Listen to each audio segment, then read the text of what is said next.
हे guys, जय Mahakal. Welcome to your channel MP RM. आज हम पढ़ने वाले हैं मध्य प्रदेश के कुछ एमसीक्यूज करने वाले हैं जो कि हर मध्य प्रदेश के एग्जाम में आपके क्वेश्चन पेपर में आते हैं। तो प्लीज़ गाइस, यदि पहले आप हमारे चैनल पर सब्सक्राइब कीजिए, वीडियो को लाइक कीजिए, कमेंट कीजिए, फिर स्टार्ट कीजिए। इससे पहले हम मध्य प्रदेश का एक वीडियो अपलोड कर चुके हैं जिसमें हम इसकी मध्य प्रदेश की भौगोलिक स्थिति और सामरिक महत्व समझ रहे थे। चलिए स्टार्ट करते हैं अगले क्वेश्चन से। इससे पहले हम 100 क्वेश्चन कंप्लीट कर चुके हैं, अब 100 क्वेश्चन इस वाले वीडियो में कंप्लीट करेंगे। तो प्लीज़ गाइस, बीच में कहीं मत जाइएगा, पूरा वीडियो देखिएगा। चलिए स्टार्ट करते हैं। मध्य प्रदेश का एकमात्र हिल स्टेशन पचमढ़ी कहाँ पर स्थित है? तो पचमढ़ी होशंगाबाद में स्थित है और यह महादेव पहाड़ियों पर स्थित है। मध्य प्रदेश का एकमात्र हिल स्टेशन पर्वतीय स्थल पचमढ़ी होशंगाबाद में स्थित है। पचमढ़ी को सतपुड़ा श्रेणी की महादेव पहाड़ी के बीच स्थित होने और अपने सुंदर स्थलों के कारण इसे सतपुड़ा की रानी भी कहा जाता है। चंबल घाटी मध्य प्रदेश के किस भौतिक भाग में आता है? तो जो चंबल घाटी है वह मध्य प्रदेश के जो मध्य भारत का पठार है या फिर मध्य उच्च प्रांत है उसके अंतर्गत चंबल घाटियां आती हैं। चंबल घाटी मध्य प्रदेश के मध्य भारत के पठार में आता है। यह पठार दक्षिण की मालवा पठार, पश्चिम में राजस्थान की उच्च भूमि जिनको बूंदी की पहाड़ियां और करौली अंग कहा जाता है, और उत्तर में यमुना नदी के मैदान और पूर्व में बुंदेलखंड की पठारी भूमि से घिरा हुआ है। देखिए अब ये है चंबल का पठार, यह जो दक्षिण में है यहाँ से मालवा के पठार से घिरा हुआ है। पश्चिम में राजस्थान की जो बूंदी पहाड़ियाँ और करौली का अंग है वहाँ से घिरा हुआ है। पूर्व में यह बुंदेलखंड के पठार से घिरा हुआ है और उत्तर में जो यमुना गंगा का मैदान है वहाँ से घिरा हुआ है। यह क्षेत्र नर्मदा उप आर्द्र प्रदेश के नाम से जाना जाता है। इसका विस्तार भिंड, मुरैना, शिवपुरी और ग्वालियर जिले में स्थित है। चंबल बेसिन में सबसे उत्तरी जिला कौन सा है? तो चंबल जो बेसिन है सबसे उत्तरी जिला कौन सा होगा? मुरैना। चंबल बेसिन का सबसे उत्तरी जिला मुरैना है। चंबल नदी अपने विस्तृत बीहड़ भूमि गड्ढों के लिए प्रसिद्ध है जो यह नदी निचले चंबल घाटी में निर्मित करती है। उत्तरी मध्य प्रदेश में स्थित मुरैना चंबल घाटी का प्रमुख जिला है। 5000 वर्ग किलोमीटर क्षेत्र में फैला यह क्षेत्र चंबल, कुंवारी और आसन और शंख नदी की स्थल में आता है। मध्य प्रदेश भारत का विशालतम राज्य है। तो मध्य प्रदेश कौन सा है भारत का सबसे विशालतम राज्य? दूसरा। पहला राजस्थान है। मध्य प्रदेश गठन से पहले भारत का सबसे बड़ा क्षेत्रफल अपने पास रखता था, लेकिन 2000 में इसका विभाजन हो गया और मध्य प्रदेश क्षेत्रफल की दृष्टि से दूसरा बड़ा स्थान बचा है, जबकि राजस्थान पहला है। वर्तमान में इसका कुल क्षेत्रफल 308,252 वर्ग किलोमीटर है। यह स्थान पहले ग्वालियर के जो सिंधिया परिवार हैं उनकी ग्रीष्मकालीन राजधानी के नाम से जाना जाता था। तो ऐसा कौन सा जिला या फिर जगह है जो ग्वालियर के जो सिंधिया परिवार हैं उनकी ग्रीष्मकालीन राजधानी के नाम से जाना जाता था? तो आंसर है शिवपुरी। शिवपुरी जिला मध्य प्रदेश के ग्वालियर शहर से 113 किलोमीटर दूर स्थित है। इस नगर की प्राकृतिक सुंदरता और सांस्कृतिक विरासत की झलक देखने के लिए यहाँ पर्यटक बड़ी मात्रा में आते हैं। इस नगर में ग्वालियर के जो सिंधिया वंश हैं उनकी ग्रीष्मकालीन राजधानी यहाँ हुआ करती थी और वो गर्मियों की छुट्टी यहाँ मनाने आया करते थे। निम्नलिखित में जिला कौन सा सागर संभाग के अंतर्गत नहीं आता? तो ऐसा कौन सा जिला है जो सागर संभाग के अंदर नहीं आता? तो सागर में 6 जिले आते हैं जिसके अंतर्गत जो सतना जिला है वो इसके अंतर्गत नहीं आता, बल्कि रीवा संभाग के अंतर्गत आता है। मध्य प्रदेश राज्य में सागर संभाग के अंतर्गत 6 जिले आते हैं जिसके अंतर्गत सागर, दमोह, छतरपुर, टीकमगढ़ और निमाड़ी आते हैं, जबकि जो सतना जिला है वह रीवा संभाग के अंतर्गत आता है। निम्नलिखित में से कौन संपेक्षतः मध्य प्रदेश का नया जिला बना है? तो नया जिला अभी बना है, जो दिए गए ऑप्शन है इसमें से नया जिला कौन सा बना है? तो अनूपपुर जिला अभी वर्तमान में नया जिला बना है। अनूपपुर जिला मध्य प्रदेश का एक जिला है जो कि मध्य प्रदेश को छत्तीसगढ़ राज्य से मिलाता है। यह जिला 15 अगस्त 2003 को शहडोल जिले से अलग हुआ था और अनूपपुर रेलवे स्टेशन मध्य प्रदेश का अंतिम जंक्शन है। कब बना था? 15 अगस्त 2003 को बना था। कौन सा क्षेत्र क्षेत्र दूसरा सबसे बड़ा भारतीय राज्य है तो दूसरा मध्य प्रदेश है, पहला राजस्थान है। मध्य प्रदेश का क्षेत्रफल कितना है? 308,252 वर्ग किलोमीटर है और अपने पास यह भारत के कुल क्षेत्रफल का 9.38% अपने पास रखता है। क्षेत्रफल की दृष्टि से मध्य प्रदेश दूसरा स्थान है, राजस्थान पहला है। मध्य प्रदेश के निम्न जिलों में से कौन सा जिला दो अन्य राज्यों से अपनी सीमा साझा करता है? मतलब ऐसा कौन सा जिला है जो कि दो राज्यों, मतलब जो अलग अलग राज्य हैं उनसे अपनी सीमा साझा करता है? तो पहला ही ऑप्शन है अलीराजपुर। अलीराजपुर के 49वें जिले के रूप में अस्तित्व में आया था। अलीराजपुर पहले झाबुआ के अंतर्गत एक तहसील हुआ करती थी। अलीराजपुर जिले दो अन्य राज्य महाराष्ट्र और गुजरात के साथ अपनी सीमा साझा करता है। मध्य प्रदेश के दक्षिण में स्थित दो राज्यों का उल्लेख कीजिए। तो मध्य प्रदेश का दक्षिण महाराष्ट्र आ जाएगा और अपना आंध्र प्रदेश आ जाएगा, क्योंकि छत्तीसगढ़ तो पूर्व में स्थित है और उड़ीसा ही पूर्व में है, राजस्थान पश्चिम में है, उत्तर प्रदेश उत्तर दिशा में है और छत्तीसगढ़ पूर्व और पूर्व में स्थित है झारखंड। मध्य प्रदेश की सीमा 5 राज्यों से लगती है, जिसमें उत्तर प्रदेश, छत्तीसगढ़, राजस्थान, गुजरात और महाराष्ट्र आते हैं। राज्य के उत्तर में उत्तर प्रदेश, पूर्व में छत्तीसगढ़, पश्चिम में गुजरात, राजस्थान और दक्षिण में महाराष्ट्र और आंध्र प्रदेश स्थित हैं। निम्नलिखित में से कौन सा मालवा क्षेत्र में सबसे महत्वपूर्ण शहर है? तो मालवा के क्षेत्र में आने वाले सबसे महत्वपूर्ण शहर हैं उज्जैन और इंदौर। इंदौर में क्या है? सबसे ज्यादा इंडस्ट्रीज एरिया इंदौर में है और उज्जैन में है हमारे महाकाल। प्रश्न में दिए गए जो योग में दिए गए हैं उनमें सबसे पहले उज्जैन और इंदौर आते हैं। उज्जैन जहां प्राचीन मंदिर और प्राचीनता के लिए विख्यात है, वहीं इंदौर व्यावसायिक राजधानी और प्रदेश की सबसे बड़ा शहर होने का गौरव इसे प्राप्त है। सबसे सुंदर शहर भी है और सबसे स्वच्छ शहर भी है। चंदेरी अपनी सीमाओं को किसके अंतर्गत बांटता है? तो जो चंदेरी एक ऐसे सामरिक स्थल पर स्थित है जहां पर मालवा और बुंदेलखंड को सीमा बांटता है। यह चंदेरी मालवा और बुंदेलखंड की सीमा पर बसा हुआ है। यह शहर इतिहास की 11वीं सदी में जुड़ा था, जब यहाँ मध्य भारत का एक प्रमुख व्यवसायिक केंद्र था। चंदेरी मध्य प्रदेश के अशोकनगर जिले में स्थित एक ऐतिहासिक नगर है। बुंदेला राजपूतों द्वारा बनाया गया था। इसके साथ ही जो चंदेरी की साड़ी है वो प्रसिद्ध है और इसको जीआई टैग भी प्राप्त है। मध्य प्रदेश के निम्न जिलों में से कौन सा जिला उत्तर प्रदेश और छत्तीसगढ़ के साथ अपनी सीमा को साझा करता है? मतलब उत्तर प्रदेश के साथ सीमा साझा करनी चाहिए और छत्तीसगढ़ के साथ सीमा करता है साझा सिंगरौली। मध्य प्रदेश के 50वें जिले के रूप में बना था सिंगरौली और यह सीधी जिले की एक तहसील के रूप में हुआ करता था पहले, जो पृथक होकर एक जिला बना, जो उत्तर प्रदेश और छत्तीसगढ़ से अपनी सीमा को साझा करता है। कौन सा शहर मध्य प्रदेश की वाणिज्यिक राजधानी के नाम से जाना जाता है? तो मध्य प्रदेश की वाणिज्यिक राजधानी मतलब व्यावसायिक राजधानी वाणिज्य वाली वित्तीय वाली तो कहाँ पर होगी? इंदौर में होगी, क्योंकि यहाँ पर क्या है अपना वाणिज्य विभाग है। मध्य प्रदेश का इंदौर शहर प्रदेश का सबसे बड़ा शहर होने के साथ साथ इस प्रदेश की वाणिज्यिक राजधानी होने का भी गौरव प्राप्त है।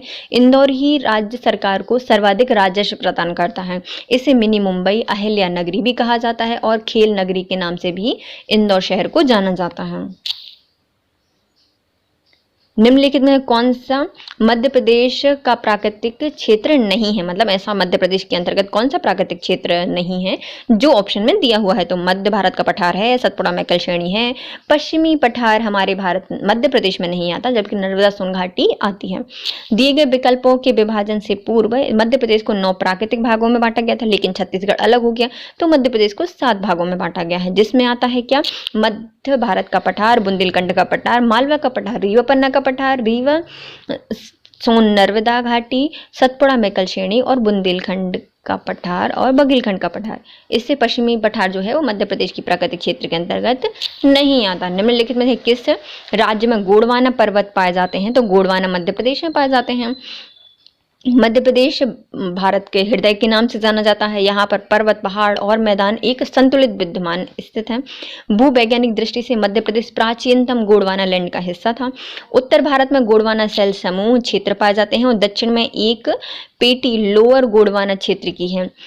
गोंडवाना सेल समूह इस क्षेत्र की विशेषता है। यहाँ सघन वन पाए जाते हैं। कौन सा पठार पश्चिमी मध्य प्रदेश के लगभग पूरे हिस्से पर फैला हुआ है? तो देखो पूरे हिस्से को ढकता है पश्चिमी का, तो अपना सबसे बड़ा कौन सा पठार है? मालवा का पठार।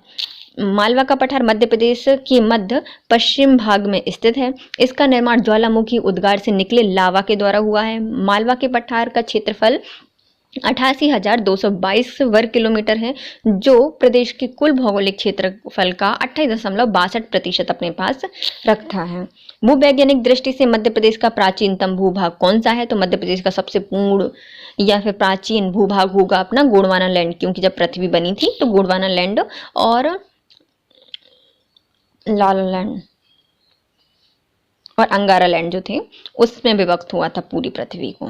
भूवैज्ञानिक दृष्टि से मध्य प्रदेश का सबसे प्राचीनतम गोंडवाना लैंड भूसन्निहित का भूभाग है। भौतिक संरचना की दृष्टि से प्रायद्वीपीय पठार का उत्तरी भाग मध्य प्रदेश के अंतर्गत आता है। कौन सा स्थल मध्य प्रदेश में स्थित नहीं है? तो ग्वालियर का किला है, ओमकारेश्वर है, बांधव राष्ट्रीय उद्यान है, लेकिन सोमनाथ भैया गुजरात में है, यह मध्य प्रदेश में स्थित नहीं है। दिए गए विकल्प में ग्वालियर का किला ग्वालियर में है, बांधवगढ़ नेशनल पार्क है, ओमकारेश्वर है मध्य प्रदेश में है, लेकिन सोमनाथ कहाँ पर है? गुजरात में है। संगमरमर की चट्टानों किस शहर में मिलती हैं? तो संगमरमर की चट्टानों के लिए सबसे फेमस है अपना जबलपुर, जहाँ पर है क्या? भेड़ाघाट। नर्मदा से 23 किलोमीटर दूर स्थित मध्य प्रदेश का जबलपुर शहर संगमरमर नगरी के नाम से जाना जाता है। संगमरमर की चट्टानें यहाँ पर जानी जाती हैं। वास्तव में जबलपुर के समीप भेड़ाघाट स्थित है, जहाँ पर धुआंधार जलप्रपात कौन बनाता है? नर्मदा नदी बनाती है। यहीं पर संगमरमर की चट्टानों की विशाल समूह हैं, जिन्हें व्यावसायिक तौर पर जबलपुर शहर से प्राप्त किया जाता है।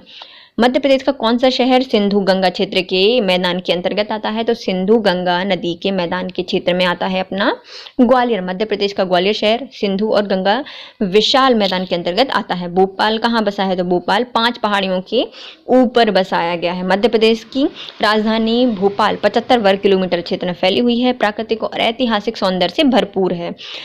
झीलों का यह नगर 5 खूबसूरत पहाड़ियों पर बसा हुआ है। इसे विधिवत रूप से परमार राजा जो भोज थे उसके द्वारा बसाया गया था। भोपाल से किस जिले का मुख्यालय की सड़क दूरी सबसे अधिक है? मतलब यदि भोपाल के मुख्य जिला मुख्यालय से देखा जाए तो ऐसा कौन सा जिला है जहां से उसकी दूरी सबसे ज्यादा होगी? तो सबसे ज्यादा होगी टीकमगढ़ की। मध्य प्रदेश का सबसे बड़ा शहर कौन सा है? तो मध्य प्रदेश का सबसे बड़ा शहर है इंदौर। 2011 की जनगणना के अनुसार मध्य प्रदेश में सबसे बड़ा शहर इंदौर था, जबकि दूसरा भोपाल था। मध्य प्रदेश को एक और नाम से जाना जाता है, तो मध्य प्रदेश को बागराज कहा जाता है, टाइगर स्टेट कहा जाता है, हृदय प्रदेश कहा जाता है, सोए स्टेट कहा जाता है, नदियों का मायका कहा जाता है और लघु भारत के नाम से भी मध्य प्रदेश को जाना जाता है। मध्य प्रदेश मुख्य रूप से किसका बना होता है? तो मध्य प्रदेश जो है पठारी भाग है, तो पठार से बना हुआ है। मध्य प्रदेश मुख्य रूप से क्या है? तो मध्य प्रदेश एक पठारी भाग है। मुख्य रूप से क्या है? मध्य प्रदेश पठारी भाग है। मध्य प्रदेश मुख्य रूप से एक पठार है जो कि दक्षिण के पठार का भाग है। वास्तव में यह उत्तर के मैदान और दक्षिण के पठार के बीच में एक अवरोधक के रूप में कार्य करता है। यह उत्तर के समतल उत्तरी विशाल मैदान है और इसके उत्तर पश्चिम में राजस्थान के में फैला पश्चिमी मैदान है। गुजरात का मैदानी भाग पश्चिम में इसकी सीमा बनाता है और पूर्व में बघेलखंड का पठार है, जो कि दक्षिण में ताप्ती नदी को पार करते हुए पठारी भाग में प्रारंभ हो जाता है। मतलब मध्य प्रदेश चारों तरफ से अलग अलग जगहों से घिरा हुआ है। तो उत्तर में क्या है? उत्तर का विशाल मैदान है। पश्चिम में क्या है? राजस्थान का मैदान और गुजरात के मैदान है। और दक्षिण दिशा में ताप्ती नदी है जो कि प्रायद्वीपीय पठार से उसको अलग करती है और पूर्व में क्या है? बघेलखंड का पठार है। मध्य प्रदेश के उत्तर में स्थित राज्य कौन कौन से हैं? तो मध्य प्रदेश के उत्तर में स्थित राज्य हैं राजस्थान और उत्तर प्रदेश। मध्य प्रदेश अपने राज्य की सीमा 5 राज्यों से साझा करता है। मध्य उत्तर में उत्तर प्रदेश है, उत्तर पूर्व में छत्तीसगढ़ है, दक्षिण में महाराष्ट्र है और उत्तर पश्चिम में राजस्थान है और पश्चिम में गुजरात है। मुख्य रूप से राजस्थान की जो स्थिति है वह उत्तर पश्चिम में आती है। मध्य प्रदेश के पहले किस नाम से जाना जाता था या पहले क्या कहा जाता था? तो मध्य प्रदेश को पहले मध्य प्रांत के नाम से जाना जाता था। स्वतंत्रता के समय मध्य प्रदेश नाम से कोई राज्य अस्तित्व में नहीं था। 1947 में राज्यों को जो श्रेणी बनाई गई थी वो इस प्रकार थी। मध्य प्रदेश को 3 स्टेट ए, स्टेट बी और स्टेट सी में बांटा गया था। इसके जो मध्य प्रांत था उसको सेंट्रल प्रोविजन और ए पार्ट स्टेट कहा जाता था। इसकी राजधानी क्या थी? नागपुर थी। अमरकंटक जिला कहाँ स्थित है? तो अमरकंटक जिला अनूपपुर में स्थित है। प्रसिद्ध धार्मिक और पर्यटक स्थल अमरकंटक मध्य प्रदेश के अनूपपुर जिले में स्थित है और पुष्पराजगढ़ तहसील के अंतर्गत आता है। यहाँ मध्य प्रदेश की 3 प्रमुख नदियों का उद्गम होता है और यहीं से नर्मदा नदी का भी उद्गम होता है। यहाँ से नर्मदा, सोन और जोहिला नदी का उद्गम स्थल है। मध्य प्रदेश के पूर्व में स्थित 2 राज्यों के नाम बताइए। तो मध्य प्रदेश के पूर्व में स्थित मतलब पहला छत्तीसगढ़ आ जाएगा और दूसरा झारखंड। मध्य प्रदेश की सीमा 5 राज्यों से लगती है। उत्तर में उत्तर प्रदेश, पूर्व में छत्तीसगढ़, पश्चिम में गुजरात और राजस्थान, दक्षिण में महाराष्ट्र। और यदि वैकल्प की दृष्टि से देखा जाए, मतलब जो दिए गए विकल्प हैं उनकी दृष्टि से देखा जाए तो झारखंड मध्य प्रदेश से सीमा साझा तो नहीं करता, लेकिन मध्य प्रदेश के पूर्व में स्थित है और दक्षिण में महाराष्ट्र और छत्तीसगढ़ आते हैं। मध्य प्रदेश का नाम किसने दिया था? तो मध्य प्रदेश का जो नाम है मध्य प्रदेश, वह जवाहरलाल नेहरू जी ने कहा था। सबसे पहले मध्य प्रदेश को प्रधानमंत्री पंडित जवाहरलाल नेहरू ने देश के हृदय प्रदेश के नाम से मध्य प्रदेश नाम दिया था। 1 नवंबर 1936 को नवीन राज्य का गठन हुआ और 1 नवंबर 1956 को मध्य प्रदेश का गठन हुआ और 31 अक्टूबर 2000 को इसका विभाजन करके छत्तीसगढ़ राज्य का गठन किया गया। इसके नाम के अनुरूप मध्य प्रदेश भारत के केंद्र में स्थित है। भारतीय मानक मध्याह्न रेखा का समय कितना है? तो भारतीय जो मानक मध्याह्न है वह 82.5 डिग्री पूर्वी देशांतर के नाम से जानी जाती है। भारतीय मानक मध्याह्न रेखा 21 डिग्री 6 मिनट उत्तरी अक्षांश से 26 डिग्री 30 उत्तरी अक्षांश तथा 74 डिग्री 9 अंश से 82 डिग्री 48 मिनट पूर्वी देशांतर की मध्याह्न रेखा मध्य प्रदेश के एकमात्र सिंगरौली जिले से होकर गुजरती है, जो कि भारत की जो मध्याह्न मानक रेखा है वह 82.5 डिग्री है। यह मध्य प्रदेश के सिर्फ सिंगरौली जिले से होकर गुजरती है। निम्नलिखित में कौन सा क्षेत्र मध्य प्रदेश में नहीं आता? तो मध्य प्रदेश में मालवा का पठार है, महाकौशल है और बघेलखंड है, लेकिन छोटा नागपुर का पठार मध्य प्रदेश में नहीं आता। दिए गए विकल्प में जो छोटा नागपुर का पठार है वह मध्य प्रदेश का हिस्सा नहीं है, बल्कि मालवा, बघेलखंड और महाकौशल मध्य प्रदेश में आते हैं। छोटा नागपुर का पठार पूर्वी भारत में स्थित है। यह झारखंड राज्य में आता है और उड़ीसा, पश्चिम बंगाल, बिहार, छत्तीसगढ़ जैसे पठार में भी इसके अंतर्गत आते हैं। इसके पूर्व में सिंधु गंगा का मैदान है और दक्षिण में महानदी है। इस पठार के नाम में छोटा नागपुर शायद यहाँ के प्राचीन काल में राज्य करने वाले नागवंशी राजाओं के नाम से लिया गया है। जिसके नाम का मतलब मूर की जगह होती है। मध्य प्रदेश में ऐसा कौन सा जिला है जिसका नाम का मतलब होता है मूरों की जगह, मतलब मुरैना, जहां पर बहुत सारी मूर रहती हैं। मध्य प्रदेश की चंबल घाटी का मुख्य जिला मुरैना का प्राचीन नाम मयूरवन था, जो कि भारत काल के समय बहुत प्रसिद्ध था। यह कहा जाता है कि यहाँ मोर पक्षी की बहुत आयत के कारण यहाँ का नाम मुरैना पड़ा है, जो कि कहाँ पर आता है? चंबल घाटी के क्षेत्र के अंतर्गत आता है। नर्मदा के पूर्वी छोर और सतपुड़ा के पूर्वी छोर पर क्या मिलते हैं? तो जो नर्मदा का पूर्वी छोर है और जो सतपुड़ा का पूर्वी छोर है उसमें मिलता है अपना अमरकंटक। नर्मदा नदी मध्य प्रदेश के विंध्याचल और सतपुड़ा श्रेणी के पूर्वी सिंधु स्थल पर मध्य प्रदेश के अनूपपुर जिले की पुष्पराजगढ़ तहसील के अमरकंटक नामक स्थान से निकलती है। यहीं पर सतपुड़ा पर्वत श्रृंखला और पूर्वी छोर अमरकंटक पर मिलते हैं। सतपुड़ा की मैकाल पहाड़ी से ही नर्मदा जी का उद्गम हुआ है। मैकाल पहाड़ी की चोटी पर ही अमरकंटक, जिसकी ऊंचाई 1067 मीटर है, स्थित है, जहां पर नर्मदा नदी, सोन और जोहिला नदी निकलती हैं। मैकाल पहाड़ी विभिन्न नदियों का स्रोत है। यह निम्न में से कहाँ आती है? तो जो मैकाल पहाड़ी श्रेणी है वह कई नदियों का स्रोत मानी जाती है और इसको वाटरशेड के नाम से भी जाना जाता है। सतपुड़ा या मैकाल पहाड़ियों के जल ग्रहण में तो वाटरशेड क्षेत्र को भारत का दूसरा सबसे बड़ा जल ग्रहण क्षेत्र माना जाता है। नर्मदा, सोन, महानदी, ताप्ती, पांडु और कान्हर, रिहंद, बिजुल, गोपद, बनास उत्तर दक्षिण की आम तौर पर लगभग समांतर बहने वाली नदियां इसी मैकाल श्रेणी की ओर अपेक्षाकृत नरम चट्टानों में विशाल जल द्रोणी उत्कीर्ण की गई हैं। भारत के भौगोलिक क्षेत्र का गांव कौन सा है? तो भारत के भौगोलिक केंद्र का भाग, मतलब भारत का जो भौगोलिक केंद्र है उसमें कौन से गांव है जो कि केंद्र में स्थित है? तो जबलपुर के जो पास करौली है वह भारत के भौगोलिक केंद्र बिंदु के रूप में जाना जाता है। मध्य प्रदेश के कटनी जिले के डीमरखेड़ तहसील क्षेत्र में विंध्याचल पर्वत की केंचुआ पहाड़ियों की ढलान में स्थित करौंदी गांव भारत के भौगोलिक क्षेत्र का केंद्र बिंदु माना जाता है। आज़ादी के बाद सन 1956 में डॉक्टर राम मनोहर लोहिया जी की प्रेरणा से जबलपुर इंजीनियरिंग कॉलेज के संस्थापक प्राचार्य SP चक्रवर्ती की अगुवाई में अनुसंधान प्रारंभ किया गया। ग्राम करौदी को लोहिया जी की स्मृति में मनोहर ग्राम के नाम से जाना जाता है। पहले यह तहसील सीहोर जबलपुर में यह थी और बाद में इसको कटनी जिले में बना दिया गया। मध्य प्रदेश में सिर्फ एक पहाड़ी स्थल है, उसका नाम बताइए। तो मध्य प्रदेश का एकमात्र पहाड़ी स्थल है पचमढ़ी। मध्य प्रदेश जो विकल्प में दिया गया है, पचमढ़ी मध्य प्रदेश का पर्यटक स्थल है। यह एकमात्र हिल स्टेशन के नाम से भी जाना जाता है। धूपगढ़ नामक चोटी प्रदेश की सबसे ऊंची चोटी है और जबकि जो दार्जिलिंग है वह पश्चिम बंगाल की एक नगर और पहाड़ियां भी हैं। इस तरह से जो गुलबर्ग है वह जम्मू कश्मीर की एक खूबसूरत हिल स्टेशन है और गंगटोक सिक्किम की राजधानी है, जहां कंचनजंगा शिखर की संपूर्ण श्रृंखला दिखाई देती है। मतलब जो ऑप्शन दिए गए हैं तो मध्य प्रदेश में क्या है? पचमढ़ी है, जबकि दार्जिलिंग पश्चिम बंगाल में है, गुलबर्गा जम्मू कश्मीर में है और गंगटोक सिक्किम की कैपिटल है।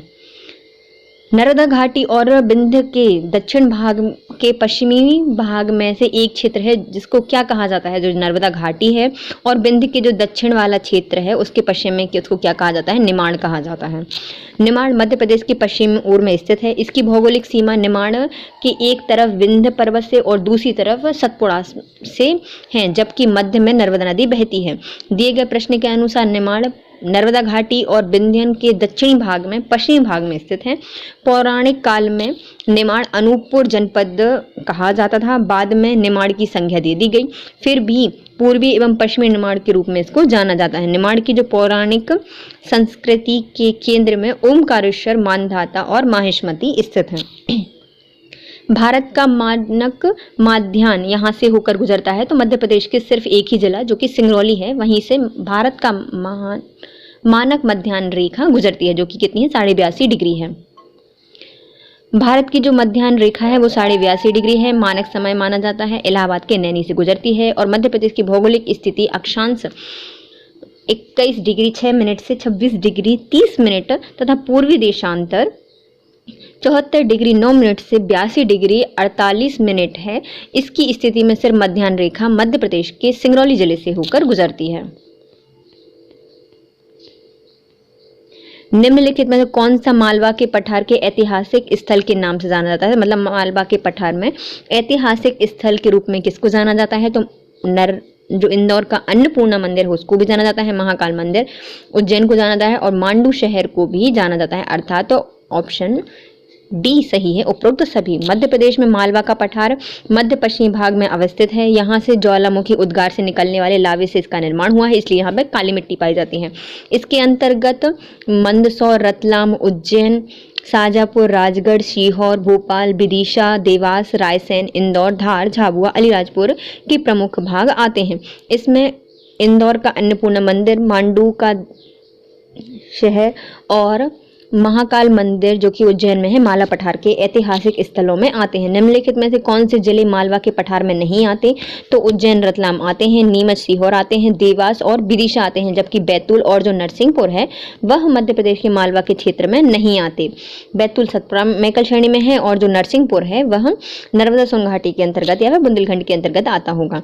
मध्य प्रदेश को 7 प्राकृतिक भागों में बांटा गया है, जिसमें से जो नीमच, सीहोर, उज्जैन, रतलाम, देवास, विदिशा मालवा के पठार के अंतर्गत आते हैं, जबकि जो बैतूल है वह सतपुड़ा मैकल श्रेणी के अंतर्गत आता है और जो नरसिंहपुर जिला है वह नर्मदा सोन घाटी की सीमा के अंतर्गत आता है।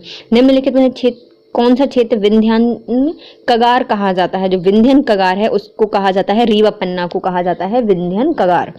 मध्य प्रदेश का जो रीवा पन्ना का पठार है उसको विंध्यन की कगारी प्रदेश भी कहा जाता है। इसका विस्तार रीवा, दमोह, सतना, पन्ना जिले के साथ तो उसके कुछ भागों सागर में भी आते हैं। इस भाग में कहीं काली तो कहीं काली लाल मिट्टी की मिश्रित मिट्टी पाई जाती है। केन, टोन्स, सोनार आदि नदी इस क्षेत्र की प्रमुख नदियां हैं। यहाँ की जलवायु महाद्वीपीय प्रकार की पाई जाती है। नर्मदा सोन घाटी कहाँ स्थित है? तो नर्मदा सोन घाटी मध्य प्रदेश के मालवा और सतपुड़ा के मध्य स्थित है।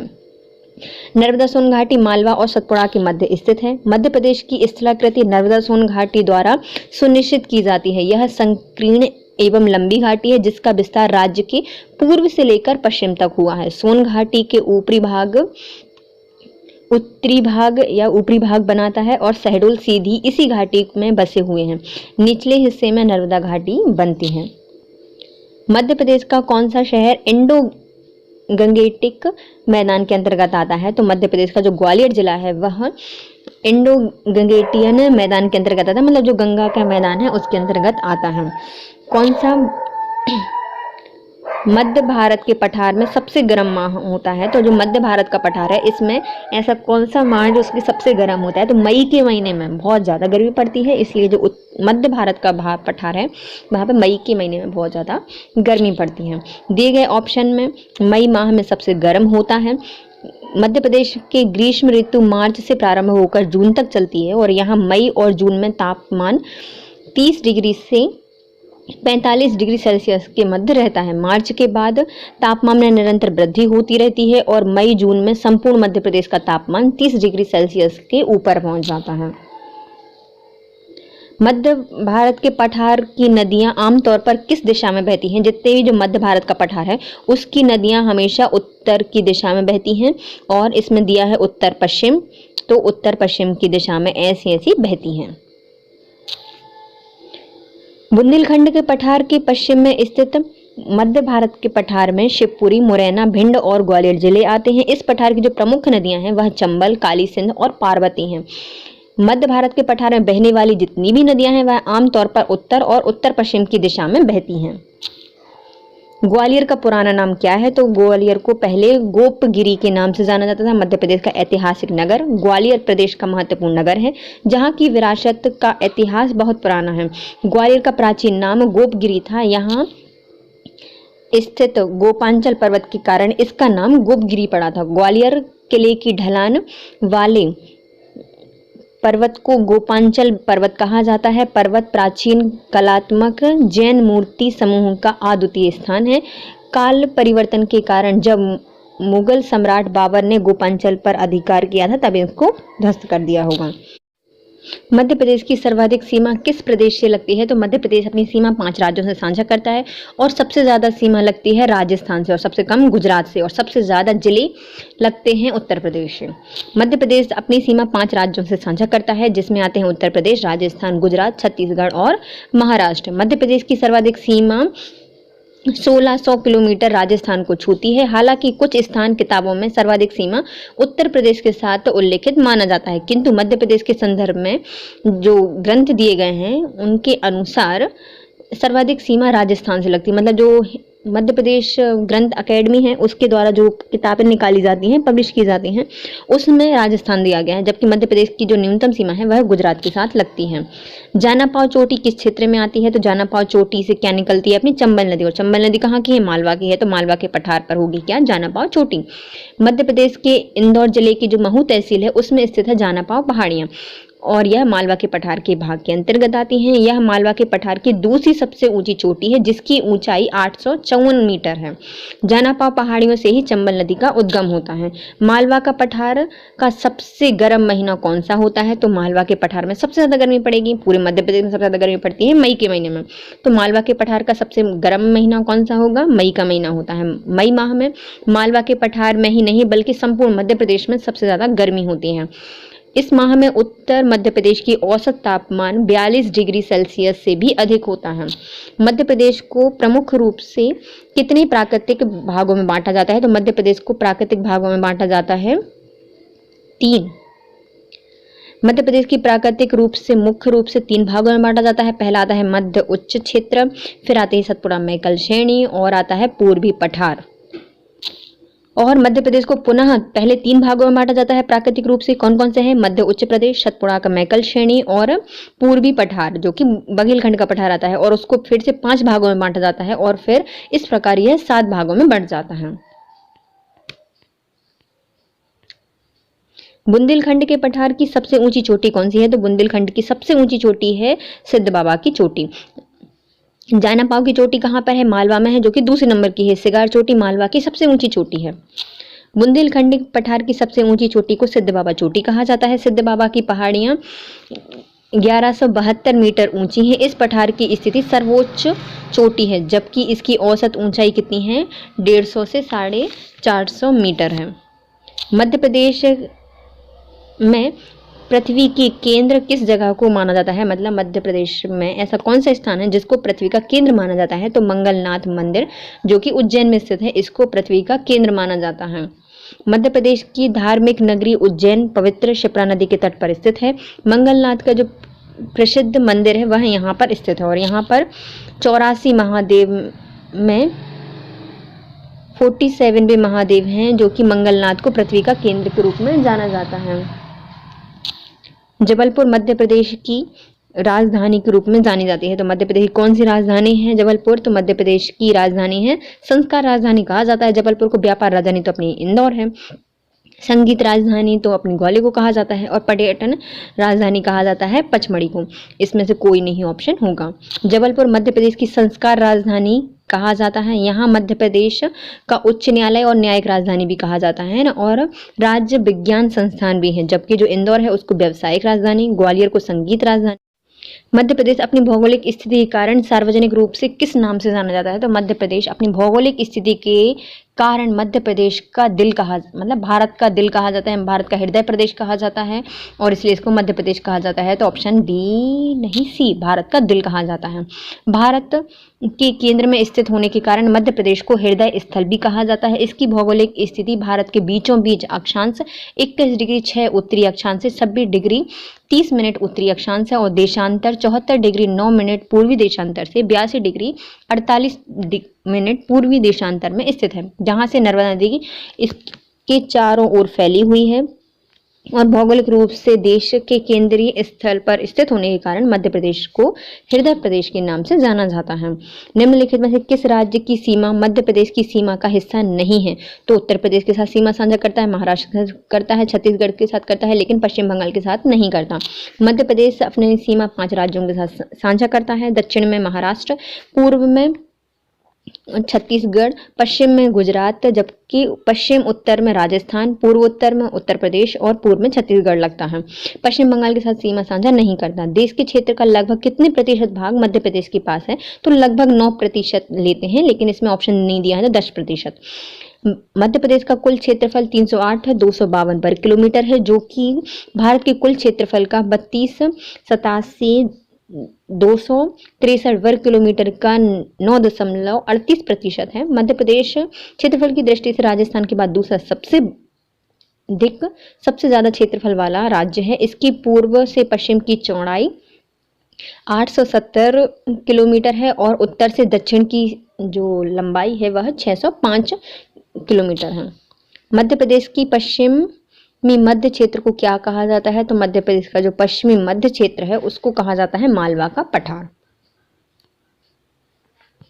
मध्य प्रदेश के पश्चिम में मालवा का पठार स्थित है, और यहाँ मध्य प्रदेश का सबसे बड़ा पठार है। इसकी जो क्षेत्रफल है वह 88,222 वर्ग किलोमीटर है, जो कि प्रदेश के कुल भौगोलिक क्षेत्र का 28.62% है। ज्वालामुखी उद्गार के कारण इसका निर्माण हुआ है, इसलिए यहाँ पर काली मिट्टी पाई जाती है। इसके ढक्कन ट्रैप सेल भी यहाँ पर पाए जाते हैं। जबकि जो रीवा पन्ना का पठार है वह विंध्यन पहाड़ी का प्रदेश कहा जाता है, और विंध्यन शैल में यह पाया जाता है। मध्य प्रदेश की प्राकृतिक सीमा के संदर्भ में कौन सा युग्म सही है? तो मतलब मध्य प्रदेश की प्राकृतिक सीमा है उसके बारे में बताना है। तो उत्तर में चंबल नदी सीमा नहीं बनाती, जबकि राजस्थान उत्तर में, उत्तर की जो सीमा बनाती है वो कौन बनाती है? चंबल नदी बनाती है। चंबल मतलब राजस्थान और उत्तर प्रदेश की सीमा को अलग करता है। उत्तर की सीमा बनाती है ताप्ती नदी, दक्षिण की सीमा बनाती है, और जो मैकाल पर्वत है वह पूर्व की सीमा को बनाता है। उपरोक्त तो सभी सही हैं। दिए गए प्रश्नों में जो प्राकृतिक सीमा के रूप में देखा जाए तो चंबल नदी है वह उत्तर की सीमा को निर्धारित करती है मध्य प्रदेश की। ताप्ती नदी मध्य प्रदेश की दक्षिण की सीमा को निर्धारित करती है, और जो मैकल पर्वत है वह पूर्व की सीमा को निर्धारित करता है। मध्य प्रदेश पहले कैसे जाना जाता था? मध्य प्रदेश को पहले जाना जाता है मध्य प्रांत या बरार के नाम से, सेंट्रल प्रोविजन के नाम से भी जाना जाता था। राज्य पुनर्गठन से पहले मध्य प्रदेश नाम से कोई भी राज्य स्थित नहीं था। इसको 4 स्टेट में विभाजित किया गया था। सेंट्रल प्रोविजन और बरार, छत्तीसगढ़, बुंदेलखंड को मिलाकर पार्ट ए बना दिया गया।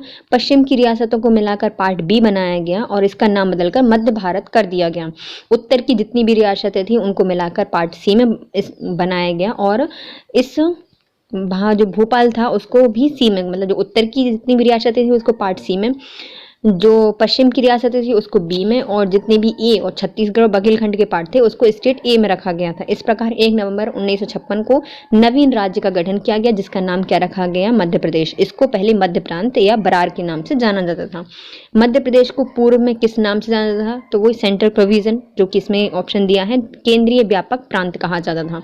मध्य प्रदेश भारत के बीचों बीच स्थित होने के कारण देश को हृदय प्रदेश कहा जाने लगा और प्रांत केंद्रीय प्रांत के नाम से भी इसको जाना जाता था। वास्तव में मध्य प्रदेश सन 2000 में छत्तीसगढ़ से अलग होकर पुनर्गठित किया गया और पूर्व क्षेत्रफल की दृष्टि से मध्य प्रदेश देश का सबसे बड़ा राज्य था। ब्रिटिश शासन के समय यह प्रांत केंद्रीय व्यापक प्रांत के नाम से भी जाना जाता था। मध्य प्रदेश में कैमूर, मैकल और महादेव क्या है? तो कैमूर पहाड़ियां पाई जाती हैं, मैकल पहाड़ियां पाई जाती हैं और महादेव पहाड़ियां पाई जाती हैं, अर्थात ये पहाड़ियों के टाइप हैं। मंदसौर शहर निम्नलिखित में से कौन से भौगोलिक क्षेत्र के अंतर्गत आता है? तो मंदसौर जिला जो है वह आता है मालवा के अंतर्गत। इसमें उत्तर भारत का मैदान नहीं दिया है, फिर उत्तर भारत का पठार दिया होता तो उसके अंतर्गत चला जाता। नीमच और मंदसौर जो है, नीमच जाता है उत्तर भारत के पठार के अंतर्गत, लेकिन जो मालवा में आता है मंदसौर। मालवा का पठार मध्य प्रदेश के मध्य पश्चिम भाग में स्थित है। इसमें जिले आने वाले हैं मंदसौर, रतलाम, उज्जैन, शाजापुर, राजगढ़, सागर, सीहोर, भोपाल, देवास, विदिशा, रायसेन, गुना, इंदौर, धार, झाबुआ इसके अंतर्गत आते हैं। मालवा पठार निम्नलिखित में से इसके उत्तर दिशा में क्या स्थित है? तो मध्य प्रदेश का जो मालवा का पठार है इसके उत्तर में स्थित है विंध्याचल पर्वत श्रृंखला।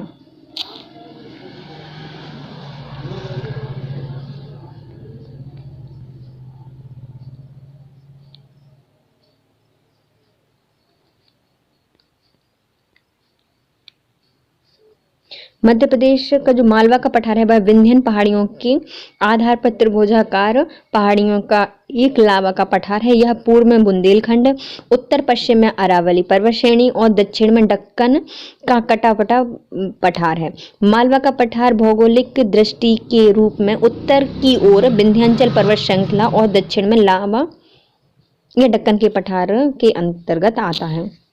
तो उत्तर में कौन सा है? तो उत्तर में है विंध्यन पर्वत श्रृंखला। निम्नलिखित में से मध्य प्रदेश का कौन सा जिला महाराष्ट्र और छत्तीसगढ़ दोनों की सीमा साझा करता है? तो बालाघाट जिला मध्य प्रदेश के ऐसा जिला है जो कि महाराष्ट्र और छत्तीसगढ़ की साथ सीमा साझा करता है। बालाघाट दक्षिण मध्य प्रदेश का एक शांत सुंदर छोटा सा शहर है। यह सतपुड़ा पर्वत माला के छोर पर महाराष्ट्र और छत्तीसगढ़ की सीमा के बीच बसा हुआ है। यह बूरा या बुरहा के नाम से भी जाना जाता है। दमोह का प्राचीन नाम क्या है? तो दमोह का प्राचीन नाम है टुंडीकीर। दमोह मध्य प्रदेश के मध्य में स्थित है। यह हिंदू पौराणिक कथाओं में राजा नल की पत्नी दमयंती के नाम पर इसका नाम दमोह रखा गया है। दमोह नगर प्राचीन गोंडवानी कस्बा था जो कि दमोह के प्राचीन नाम टुंडीकीर है। वर्तमान में कर्क रेखा मध्य प्रदेश के कितने जिले से गुजरती है? तो मध्य प्रदेश की जो बीचों बीच से गुजरने वाली कर्क रेखा है मध्य प्रदेश के 14 राज्यों से गुजरती है। मध्य प्रदेश के लगभग 2 भागों में विभाजित करती है कर्क रेखा। यह नर्मदा नदी के समानांतर गुजरती है। यह 14 जिलों से गुजरती है मध्य प्रदेश के, जिसमें आते हैं उज्जैन, रतलाम, आगरमालवा, सीहोर, राजगढ़, भोपाल, विदिशा, रायसेन, सागर, दमोह, जबलपुर, कटनी, उमरिया और शहडोल। उज्जैनी और माहिष्मती के प्रमुख नगर कहाँ पर स्थित है? तो जो उज्जैनी और माहिष्मती प्राचीन नगर हैं वह मध्य प्रदेश के पश्चिमी मालवा में आते हैं। उज्जैनी और माहिष्मती प्राचीन मालवा के महत्वपूर्ण नगर हैं जो कि उज्जैन की प्राचीन उज्जैनी या अवंतिका के नाम से जाना जाता है। इसी तरह माहिष्मती प्राचीन समय में महेश्वर जो है उसको माहिष्मती के नाम से जाना जाता था। दोनों ही नगर धार्मिक और राजनीतिक दृष्टि से महत्वपूर्ण हैं जो कि कहाँ पर आते हैं? मध्य प्रदेश के पश्चिमी मालवा में। मध्य प्रदेश की संगीत राजधानी किससे कहा जाता है? तो मध्य प्रदेश की संगीत राजधानी कहा जाता है मैहर को। आध्यात्मिक संगीत की नगरी मैहर को प्रदेश की संगीत राजधानी के नाम से जाना जाता है। मैहर सतना जिले में स्थित एक खूबसूरत धार्मिक नगरी है जो कि मैहर में शारदा माता के ऐतिहासिक मंदिर है। यहाँ पर 108 शक्तिपीठों में से एक है और यह पीठ नरसिंह पीठ के नाम से जानी जाती है। नरसिंह पीठ के नाम से जानी जाती है। निम्नलिखित में से कौन सा जिला चंबल संभाग के अंतर्गत नहीं आता? तो मुरैना आता है, भिंड आता है, श्योपुर आता है, लेकिन अलीराजपुर नहीं आता। चंबल संभाग के अंतर्गत 3 जिले आते हैं जो कि हैं मुरैना, भिंड और श्योपुर। अलीराजपुर मध्य प्रदेश के इंदौर संभाग के अंतर्गत आता है। मध्य प्रदेश की सबसे ऊंची चोटी धूपगढ़ किस जिले में स्थित है? तो मध्य प्रदेश की सबसे ऊंची चोटी धूपगढ़ जो है वह होशंगाबाद जिले में स्थित है। मध्य प्रदेश की सबसे ऊंची चोटी और एकमाल हिल स्टेशन धूपगढ़ मध्य प्रदेश के होशंगाबाद जिले में आता है। आने वाले पर्यटक स्थल पचमढ़ी में स्थित है। धूपगढ़ की चोटी 1350 मीटर ऊंची है जो कि सतपुड़ा श्रेणी की महादेव पहाड़ियों के अंतर्गत आती है। मालवा के पठार की सबसे ऊंची चोटी शिगार है। मध्य प्रदेश के जो मालवा का पठार है उसकी सबसे ऊंची चोटी शिगार है जिसकी ऊंचाई 881 मीटर है। शिगार चोटी महू के दक्षिण में स्थित है और तथा मालवा के पठार की दूसरी सबसे ऊंची चोटी जानापाव है। इसकी ऊंचाई 854 मीटर है। तीसरी चोटी इसकी गजरी है और इसकी जो ऊंचाई है वह 810 मीटर है। निम्नलिखित में से मध्य प्रदेश का कौन सा जिला उत्तर प्रदेश और छत्तीसगढ़ की सीमा को छूता है? तो मध्य प्रदेश का कौन सा जिला है जो उत्तर प्रदेश और छत्तीसगढ़ की सीमा को छूता है? वो है सिंगरौली जिला। मध्य प्रदेश का 50वां जिला सिंगरौली जिले के नाम से जाना जाता है और यह सीधी जिले की एक तहसील के रूप में कार्यरत था जो अब पृथक करके एक जिला बना दिया गया है और यह उत्तर प्रदेश और छत्तीसगढ़ की सीमा को छूता है। मध्य प्रदेश के उत्तर में उपजाऊ घाटी और रोलिंग पहाड़ियों को किस नाम से जाना जाता है? तो मध्य प्रदेश के उत्तर में उपजाऊ घाटियां हैं और जो रोलिंग पहाड़ियां हैं उनको जाना जाता है बुंदेलखंड पठार के नाम से। बुंदेलखंड मध्य भारत का एक प्राचीन क्षेत्र है। मध्य प्रदेश के उत्तर में उपजाऊ घाटी और रोलिंग पहाड़ियों से घिरा हुआ बुंदेलखंड क्षेत्र का विस्तार मध्य प्रदेश और उत्तर प्रदेश में भी है। वर्तमान भौतिक सुविधाओं के आधार पर बुंदेलखंड को एक भौतिक क्षेत्र घोषित कर दिया गया है और इसकी सीमाएं इस आधार पर आधारित की गई हैं कि वह क्षेत्र जो उत्तर में यमुना, दक्षिण में ब्रह्मन प्लेटों की श्रेणी और उत्तर पश्चिम में चंबल एवं दक्षिण पूर्व में पन्ना अजयगढ़ श्रेणी से घिरा हुआ है उसको बुंदेलखंड के नाम से जाना जाता है। प्राचीन ग्रंथों में सीहोर जिले का उल्लेख किस नाम से मिलता है? तो सीहोर जिले को वर्तमान समय में नहीं पता किसके नाम से जाना जाता था, तो ऑप्शन है इनमें से कोई नहीं। सीहोर जिला भारतीय राज्य मध्य प्रदेश का एक जिला है। यह पुराना जिला था जो कि नवाब के समय से आज तक है। सीहोर शहीदों की भूमि के नाम से जाना जाता है और रहा भी है। सीहोर अंग्रेजों द्वारा बसाया गया शहर है। प्राचीन ग्रंथों के अनुसार सीहोर का पुराना नाम सिद्धपुर था और कहीं कहीं इसको सीधापुर भी कहा जाता है। सीवन नदी से मिले चट्टानों के अनुसार इसका नाम सिद्धपुर भी मिलता है। एक प्राचीन दस्तावेज के अनुसार सीहोर का नाम शेर या लायन के एंग्लो इंडियन विचलन से अंग्रेजों द्वारा उच्चारण में लिया जाता था क्योंकि लायन या शेर पास के जंगलों में बड़ी मात्रा में पाए जाते थे। शहडोल जिले की बांधवगढ़ पहाड़ियों की पर्वतमाला में क्या स्थित है? तो जो शहडोल की बांधवगढ़ पहाड़ियों के पर्वतमाला खालिस्तान पर्वतमाला में स्थित है, तो ये हैं अपने सब विंध्यन में। शहडोल और जो बांधवगढ़ है वह किसके अंतर्गत आता है? विंध्य पर्वतमाला के अंतर्गत आता है। मध्य प्रदेश के पूर्व में शहडोल अब उमरिया जिले के में स्थित बांधवगढ़ पहाड़ियों में बांधवगढ़ राष्ट्रीय उद्यान उमरिया में स्थित है। यह उद्यान प्रदेश के विंध्यन पर्वतमाला के पूर्व क्षेत्र में स्थित है जो कि अपने बाघों के लिए विश्व भर में जाना जाता है। विंध्यन श्रेणी में सबसे ऊंची चोटी कौन सी है? तो जो विंध्यन श्रेणी है उसकी सबसे ऊंची चोटी है गुडविल श्रेणी। यह गुडविल चोटी, इसको सिगार चोटी नहीं, सिगार नहीं,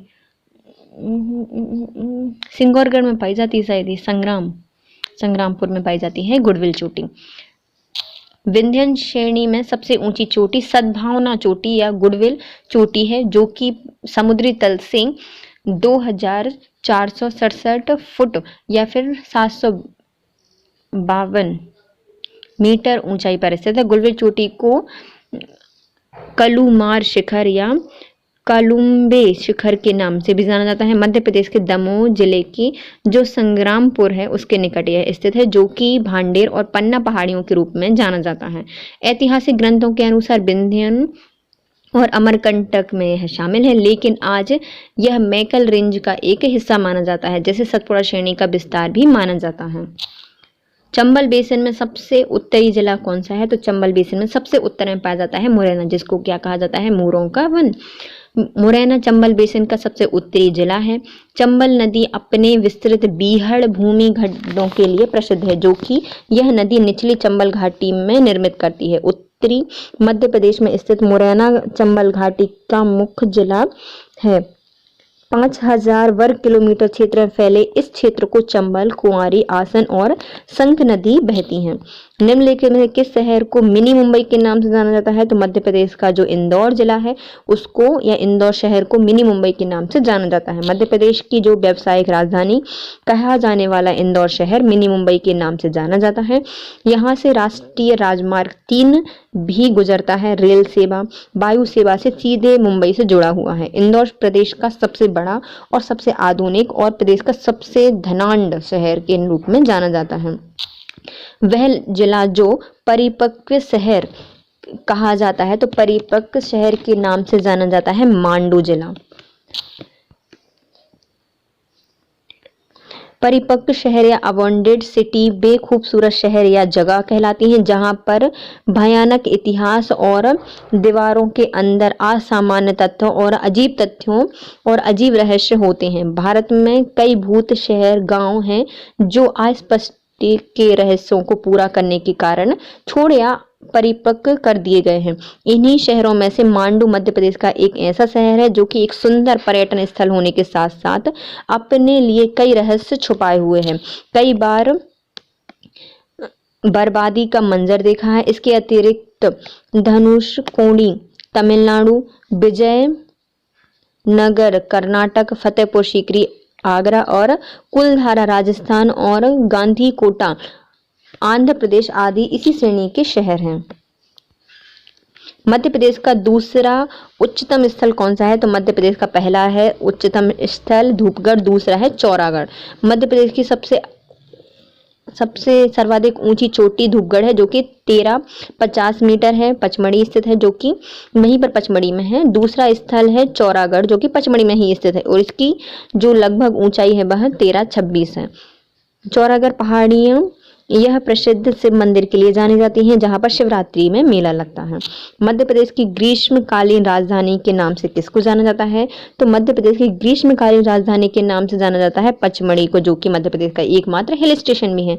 मध्य प्रदेश का सबसे ज्यादा वर्षा वाला क्षेत्र, मध्य प्रदेश का सबसे पहला बायोस्फीयर रिजर्व और पचमढ़ी प्रदेश को ग्रीष्मकालीन राजधानी के रूप में भी जाना जाता है। मध्य प्रदेश की सबसे ऊंची चोटी कहाँ पर है? तो मध्य प्रदेश की सबसे ऊंची चोटी धूपगढ़ है, जो कि कहाँ पर स्थित है? पचमढ़ी में स्थित है। मध्य प्रदेश की सबसे ऊंची चोटी धूपगढ़ 1350 मीटर है, जो कि सतपुड़ा श्रेणी के अंतर्गत आती है। यह विशेष रूप से होशंगाबाद जिले में आती है। यही एकमात्र हिल स्टेशन पचमढ़ी है। महादेव पहाड़ी पर ही प्रदेश की सबसे ऊंची चोटी धूपगढ़ भी स्थित है। भारत की आज़ादी के बाद मध्य प्रांत की राजधानी क्या थी? तो भारत की आज़ादी के बाद मध्य प्रांत की राजधानी थी नागपुर। सेंट्रल प्रोविजन एवं बरार ब्रिटिश अधीन एक प्रांत था। यहाँ प्रांत मध्य भारत के उन राज्यों से बना था जिन्हें अंग्रेजों ने मराठा और मुगलों से जीता था। इस प्रांत की राजधानी नागपुर थी। यह शहर 1956 में मध्य प्रांत राज्य की राजधानी बना। 1956 के बाद यहाँ की मराठी आबादी को देखते हुए महाराष्ट्र में इसके जिले शामिल कर दिए गए और एक नगर संतरों के लिए भी काफी मशहूर है, इसलिए इसे लोग संतरा नगरी के नाम से जाना जाता है। अर्थात नागपुर को क्या कहा जाता है? संतरा नगरी के नाम से जाना जाता है। मार्बल रॉक निम्नलिखित में से किस शहर के अंतर्गत आते हैं? तो मार्बल रॉक सबसे ज्यादा मिलेंगे अपन को जबलपुर में, क्योंकि नर्मदा नदी जब सफेद मार्बल के ऊपर से निकलती है और उसके ऊपर गिरती है तो कैसे धुआं जैसे बिखर जाती है। तो धुआंधार जलप्रपात कहाँ है? जबलपुर में ही है। नर्मदा से 30 किलोमीटर दूर स्थित जबलपुर नगर संगमरमर चट्टानों के लिए जाना जाता है। वास्तव में नर्मदा के समीप भेड़ाघाट स्थित है और यहाँ पर धुआंधार जलप्रपात भी स्थित है। यहीं पर संगमरमर की चट्टानों का विशाल समूह है। इन्होंने व्यावसायिक तौर पर जबलपुर शहर से प्राप्त किया जाता है। निम्नलिखित में से कौन सा शहर शिवपुरी जिले में स्थित है? तो शिवपुरी जिले के अंतर्गत कौन सा आता है? तो शिवपुरी में आता है अपना नरवर तो आता है और कोलारस भी आता है, उपरोक्त दोनों। शिवपुरी जिला मध्य प्रदेश का एक जिला है। शिवपुरी जिले में नरवर का किला जो कि काली सिंध की पूर्व में और शिवपुरी से करीब 41 किलोमीटर की दूरी पर स्थित है। नरवर का किला मध्ययुगीन समय का है और कोलारस और नरवर शिवपुरी जिले की एक नगर पंचायत है। संगमरमर की चट्टानें किसके समीप पाई जाती हैं? तो जबलपुर में संगमरमर की चट्टानें पाई जाती हैं। नर्मदा नदी भी है, भेड़ाघाट भी है, धुआंधार भी वहीं पर आता है। यहाँ पर सूरज की रोशनी, सफेद मल मैटे रंग के हर प्रकार के संगमरमर प्राप्त होते हैं। निम्नलिखित में कौन सा जिला सोन नदी या सोन घाटी में आता है? तो सोन घाटी में आएगा कौन सा? सीधी और शहडोल दोनों ही हैं। सीधी मध्य प्रदेश के उत्तर पूर्व छोर पर स्थित एक जिला है जिसका मध्य प्रदेश का ऐतिहासिक स्थान रखता है। सीधी जिले का प्राकृतिक, सांस्कृतिक और ऐतिहासिक महत्व है। सोन नदी या सोन इस जिले की महत्वपूर्ण नदी है। इस नदी का प्राकृतिक संपदा में भरपूर योगदान है। शहडोल जिला मध्य प्रदेश के उत्तर पूर्व में ही स्थित है और यह भी सोन नदी और जोहिला नदी के संगम पर स्थित है। बुंदेलखंड पठार में निम्न में से कौन सा स्थान मौजूद है? तो बुंदेलखंड के पठार के अंतर्गत आएगा अपना शिवपुरी, क्योंकि होशंगाबाद चला जाएगा नर्मदा सोन घाटी में, भोपाल भी नहीं आएगा, मालवा में जाएगा, सांची भी मालवा में जाएगी। दिए गए ऑप्शन में सिर्फ शिवपुरी एक ऐसा जिला है जो कि बुंदेलखंड के पठार के अंतर्गत आता है। बुंदेलखंड का पठार मध्य प्रदेश के टीकमगढ़, छतरपुर, दतिया, ग्वालियर, शिवपुरी जिले में विस्तृत है। हालांकि शिवपुरी मुख्य रूप से मध्य भारत के पठार के अंतर्गत आती है, जबकि जो होशंगाबाद है वह नर्मदा सोन घाटी के अंतर्गत आता है और जो सतपुड़ा मैकल श्रेणी के अंतर्गत आता है भोपाल, और जो सांची है वो मालवा के अंतर्गत आती है। बुरहानपुर जिला किस साल स्थापित हुआ था? तो बुरहान जिला को 2003 में स्थापित किया गया था। इस समय 3 जिले बनाए गए थे और उनमें से कौन सा था? एक बुरहानपुर। बुरहानपुर जिला 15 अगस्त 2003 को बनाया गया, पूर्वी निमाड़ खंडवा से अलग करके। इसका जिला मुख्यालय बुरहानपुर नगर ही है। बुरहानपुर नगर मध्य प्रदेश में ताप्ती नदी के किनारे स्थित है। इसे ईस्वी सन 1400 के आसपास राजकुमार नासिर खान द्वारा स्थापित किया गया था। वर्ष 2003 में 3 जिले बुरहानपुर खंडवा से अलग होकर, अनूपपुर शहडोल से अलग होकर और अशोकनगर अलग होकर बनाया गया था। तो कौन कौन से? बुरा मानेगा अनूप अशोक की बात, बुरहानपुर, अशोकनगर और अनूपपुर। रीवा पन्ना पठार को निम्नलिखित में किसके नाम से जाना जाता है? तो मध्य प्रदेश में जो रीवा पन्ना का पठार है उसको जाना जाता है बिंद पठार की कगार के नाम से। रीवा पन्ना का पठार मालवा के पठार के उत्तर पूर्व में फैला हुआ है। यह प्रदेश का विस्तृत रीवा, पन्ना, सतना, दमोह और सागर जो कि रेहली बंडा तहसील में आते हैं। इस क्षेत्र में टोंस, केन, सोनार, ब्यरमा, वीहर जो कि रीवा जिले में जो वीहर नदी है वह चचाई जलप्रपात का निर्माण करती है। इस जिले में मतलब इन क्षेत्रों में प्रभावित होती हैं। इस पठार की ऊंचाई 300 से 400 मीटर तक है। यहाँ पर बालुई, लाल, पीली मिट्टी पाई जाती है। यह क्षेत्र पूर्व में चावल की खेती के लिए जाना जाता है। पन्ना में हीरा का उत्खनन होता है। रीवा में कत्था बनाने का उद्योग लगाया गया है और सतना में सीमेंट उद्योग स्थापित किए गए हैं। मैहर सतना जिले में स्थित है और यहाँ पर प्राचीन शारदा माता का मंदिर स्थित है। अलाउद्दीन संगीत पीठ भी मैहर में स्थित है। रीवा पन्ना के पठार को विंध्यन के पठारी प्रदेश भी कहा जाता है। सतना जिला किस राज्य के साथ अपनी सीमा साझा करता है? तो सतना अपनी सीमा करेगा साझा उत्तर प्रदेश से। मध्य प्रदेश की सीमा से 5 राज्य लगते हैं। इसमें उत्तर प्रदेश, छत्तीसगढ़, गुजरात, राजस्थान और महाराष्ट्र आते हैं। मध्य प्रदेश की जो सबसे ज्यादा सीमा है वह राजस्थान के साथ होती है और उत्तर प्रदेश के साथ सीमा साझा करने वाले जिलों की संख्या है 12 ज्यादा हो गई है। सिंगरौली, सागर, अशोकनगर, दतिया, शिवपुरी, रीवा, टीकमगढ़, सतना, पन्ना, छतरपुर, भिंड, मुरैना और निमाड़ी ये सब किससे लगते हैं? उत्तर प्रदेश के साथ सीमा साझा करते हैं। पिरसिली निम्नलिखित में से किस जिले में स्थित है? तो पिरसिली जो स्थित है वह है सीधी जिले में। सीधे लोग जल्दी से फिसल जाते हैं, तो फिरसिली कहाँ पर स्थित है? सीधे में स्थित है। फिरसिली रिसोर्ट मध्य प्रदेश के सीधे जिले में स्थित है, जो यहाँ से बहने वाली बनास नदी के किनारे स्थित है। यह मध्य प्रदेश टूरिज्म के लिए एक सुंदर स्थान है, जो कि सीधी जिले के संजय डुगरी राष्ट्रीय उद्यान के अंतर्गत आता है। यह जंगल सफारी के लिए सुविधा उपलब्ध है। फिशरी रिसोर्ट से 10 मिनट में संजय डुगरी उद्यान में पहुंचा जा सकता है। निम्नलिखित राज्यों में से कौन सा मध्य प्रदेश के साथ सीमा साझा नहीं करता? तो उत्तर प्रदेश करता है, राजस्थान करता है, गुजरात करता है, लेकिन कर्नाटक नहीं करता। मध्य प्रदेश अपने सीमा 5 राज्यों के साथ साझा करता है, कर्नाटक के साथ नहीं करता। मध्य प्रदेश से गुजरने वाली महत्वपूर्ण अक्षांश कौन सी है? तो कर्क रेखा मध्य प्रदेश के बीचों बीच से लगभग बराबर भागों में मध्य प्रदेश को विभाजित करती है और 14 जिलों से निकलती है। कर्क रेखा मध्य प्रदेश के बीचों बीच से निकलती है। भारत के 8 राज्यों से, जो कि गुजरात, राजस्थान, मध्य प्रदेश, छत्तीसगढ़, झारखंड, पश्चिम बंगाल, त्रिपुरा और मिजोरम है, और मध्य प्रदेश के 14 जिले से होकर गुजरती है। और इसी कारण जयपुर के राजा जय सिंह द्वितीय ने यहाँ पर वेधशाला बनवाई थी। जंतर मंतर कहा जाता है, कहाँ पे है? उज्जैन में। उज्जैन के बिल्कुल मंदिर से समानांतर गुजरती है, ऊपर गुजरती है। निम्नलिखित में कौन सा जिला मालवा क्षेत्र में नहीं आता? तो शाजापुर आता है। मंडला नहीं आता, क्योंकि मंडला अपने पूर्व में स्थित हो जाएगा, और मालवा कहाँ पे है? पश्चिम में है। तो शाजापुर, देवास और रतलाम मालवा क्षेत्र के अंतर्गत आते हैं, जबकि मंडला नहीं आता। मंडला जिला मालवा अंचल में नहीं आएगा, यह सतपुड़ा श्रेणी में आता है। दक्षिण पूर्व का भाग है। इससे लगे हुए जिले बालाघाट, शहडोल, कटनी छत्तीसगढ़ से लगा हुआ है, जबकि जो मालवा के अंतर्गत आते हैं वो हैं भोपाल, इंदौर, देवास, उज्जैन, रतलाम, झाबुआ, धार, शाजापुर, आगर मालवा जैसे 15 जिले इसके अंतर्गत आते हैं। निम्नलिखित में से डैश के चमड़े के खिलौने के लिए जाना जाता है। तो चमड़े के खिलौने कहाँ बनते हैं? अपने इंदौर में। इंदौर में चमड़े के खिलौने की भौगोलिक सूचकांक या फिर जो जीआई टैग मिल गया है, चमड़े के खिलौने कहाँ मिलते हैं? इंदौर मिलते हैं। राज्य के केंद्रीय पहाड़ी इलाकों की ढलान किस दिशा में बनाई गई है, फिर किस ओर है? तो जितनी मध्य प्रदेश की ढलानें हैं, पर्वतीय ढलानें हैं, उनकी दिशा उत्तर की ओर है।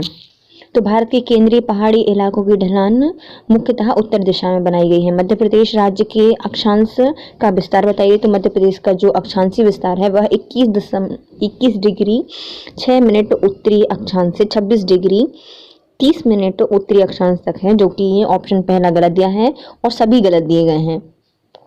तो क्या है? 21 डिग्री 6 मिनट से 26 डिग्री 30 मिनट उत्तरी अक्षांश से, और जो देशांतरीय विस्तार है वह है 74 डिग्री 9 मिनट से 82 डिग्री 48 पूर्वी देशांतर। मध्य प्रदेश राज्य को कितनी प्राकृतिक क्षेत्रों में बांटा गया है? तो मध्य प्रदेश को प्राकृतिक क्षेत्रों में बांटा गया है 9 प्राकृतिक क्षेत्रों में बांटा गया है। मध्य प्रदेश को प्राकृतिक क्षेत्रों में बांटा गया है, 9 में बांटा गया है, मतलब उप विभाजित किया गया है। पहले तो 3 में बांटा गया है, फिर उनको 3 से 9 में कर दिया गया है। 3 कौन कौन से हैं?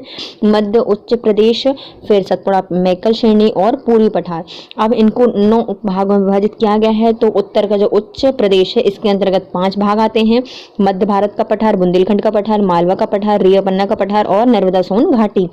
और जो सतपुड़ा मैकल श्रेणी है इसके अंतर्गत आते हैं 3 राजपीपला की 5 श्रेणियां, मध्य श्रेणियां जो कि ग्वालीगढ़ या फिर महादेव श्रेणी कहा जाता है, और आती है मैकल श्रेणी।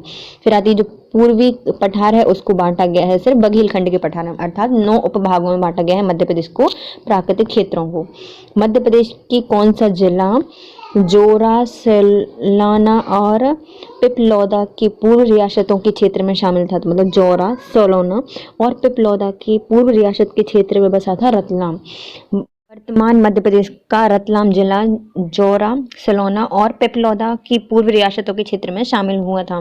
कौन सा जिला है? रतलाम है। इस पर रतलाम लगाने के लिए, जैसे रतलाम में क्या बनते हैं? नमकीन के लिए फेमस है, सेब जाने जाते हैं रतलाम में, रतलाम के सेब। तो वहाँ उसमें जीरे डलते हैं, उसको पहले मतलब सिलोया फिर लिया जाता है, और पिपलौदा उसी से रिलेटेड है।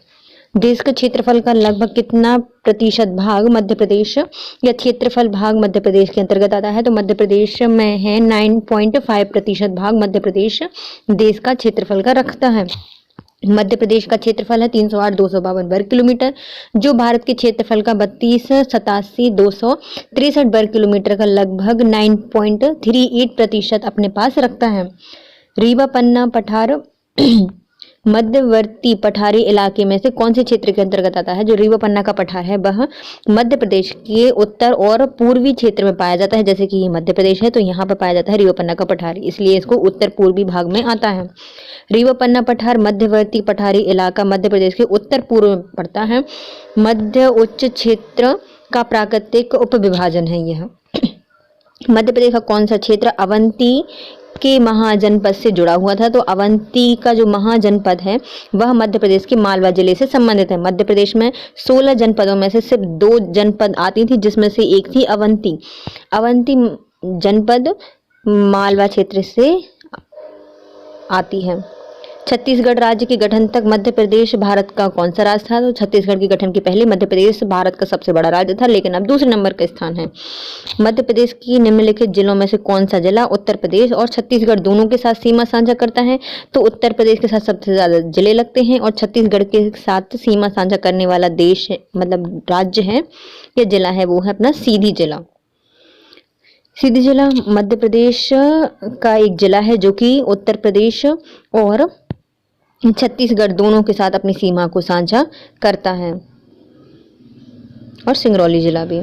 मध्य प्रदेश की नर्मदा घाटी की औसत ऊंचाई कितनी है? तो जो मध्य प्रदेश में नर्मदा घाटी है उसकी औसत ऊंचाई है MSL से 30 मीटर ऊपर।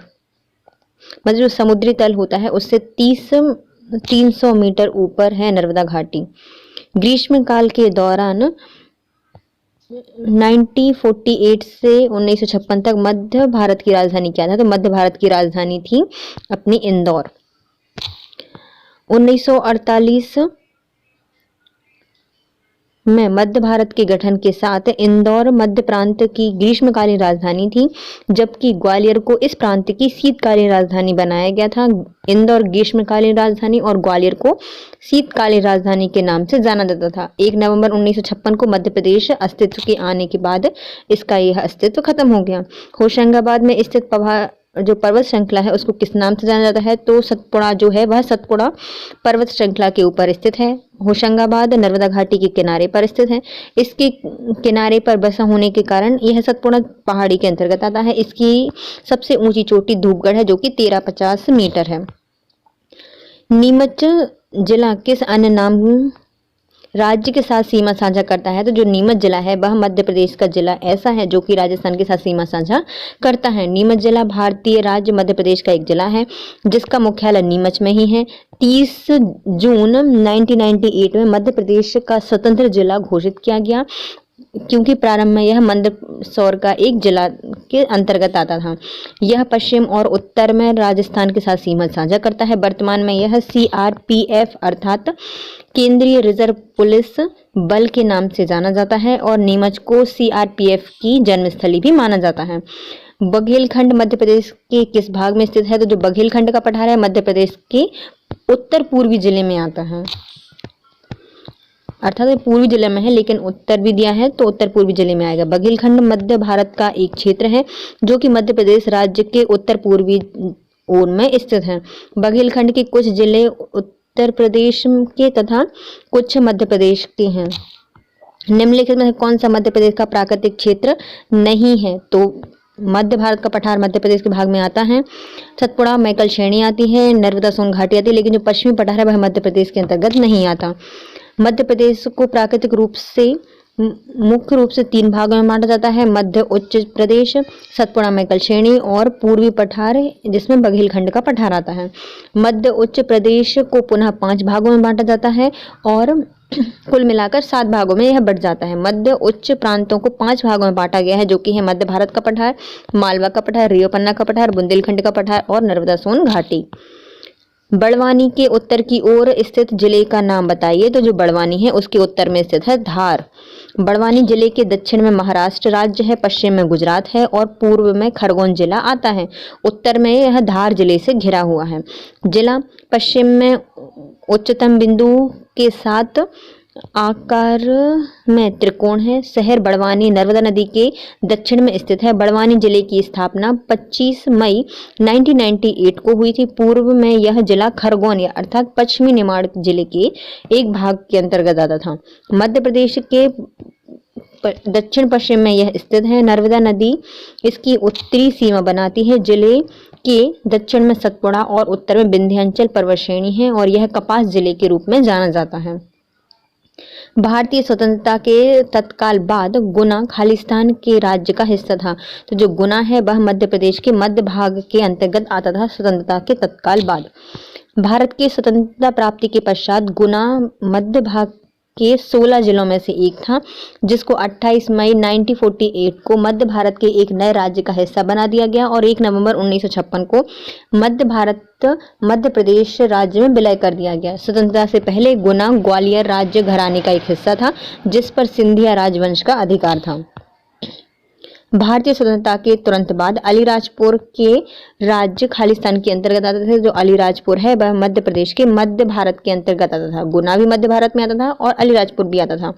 1947 को देश की आज़ादी के बाद 1948 में अलीराजपुर रियासत के भारतीय संघ में विलय हो जाने के बाद यह क्षेत्र प्रशासनिक रूप से मध्य भारत के अधीन था। वास्तव में यह 1956 से पूर्व मध्य प्रदेश को मध्य भारत कहा जाता था। एक भूवैज्ञानिक दृष्टि से मध्य प्रदेश का सबसे पुराना भूभाग कौन सा है? तो एक भूवैज्ञानिक दृष्टि के हिसाब से या अकॉर्डिंग तो वह गोंडवाना लैंड का हिस्सा है मध्य प्रदेश। भूवैज्ञानिक दृष्टि से मध्य प्रदेश गोंडवाना लैंड भू संहिता का एक भाग है। गोंडवाना लैंड मध्य भारत का एक ऐतिहासिक क्षेत्र है जिसमें मध्य प्रदेश, छत्तीसगढ़, आंध्र प्रदेश, महाराष्ट्र राज्य शामिल है। प्रथम जीव की उत्पत्ति पृथ्वी के पेंजिया भूखंड के काल में गोंडवाना भूमि से हुई थी और गोंडवाना लैंड मध्य प्रदेश का एक ऐतिहासिक महाद्वीप है। भूवैज्ञानिकों के अनुसार लगभग 50 करोड़ वर्ष पहले पृथ्वी पर 2 महाद्वीप थे। एक का नाम था गोंडवाना लैंड और दूसरे का नाम था लॉरेशिया लैंड। गोंडवाना लैंड दक्षिण गोलार्ध में था और उसके टूटने से अंटार्कटिका, ऑस्ट्रेलिया, दक्षिण अमेरिका और अफ्रीका महाद्वीप का निर्माण हुआ। गोंडवाना लैंड के कुछ टुकड़े या कुछ हिस्से लॉरेशिया के कुछ हिस्सों से जुड़ गए, जिससे अरब प्रायद्वीप और भारतीय उपमहाद्वीप बना। गोंडवाना लैंड का नाम भारत के गोंडवाना प्रदेश के नाम पर रखा गया है क्योंकि यह शुरुआती जीवाश्म के प्रमाण मिले थे।